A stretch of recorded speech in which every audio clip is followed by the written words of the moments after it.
Mayong hapon, ang Butuan o News Update sa Butuan City Public Information Office.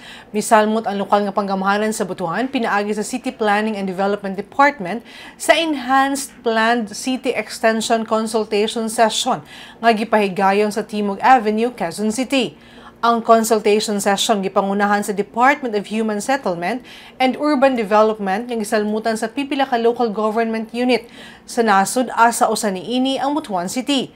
Kini nga aktibidad ng tinguhang mapakita ang mga namugnang guidelines sa new settlement o planned unit development ug makahimo og mga palisiya o guidelines aron makasuporta sa pagpalambo sa mga plano ug pagpatuman sa PUDs padulong sa malungtarong urban development. Kini sa pagsigurong makabot sa syudad sa Butuan ang kalidad nga pamuyo sa mga Butuanon nga magsugod sa pagbaton og lig-ong infrastruktura ug puloy-anan aron sa ingon ma-promote ang economic growth.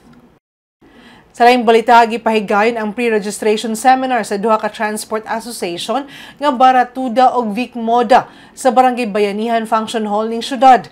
Ang seminar gihimo human madesisyonan ang duha ka transport association nga maghiusa ug magporma og usa ka kooperatiba.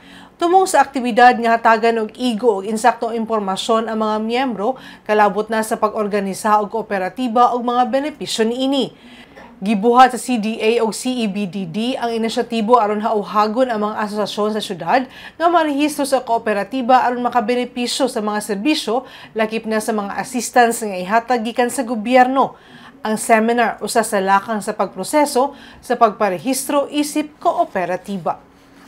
Og makato mga updates ning adlaw alang sa bang mga updates, follow like ang official Facebook page, TikTok, Instagram o Twitter account o subscribe sa YouTube channel sa Butuan City Public Information Office.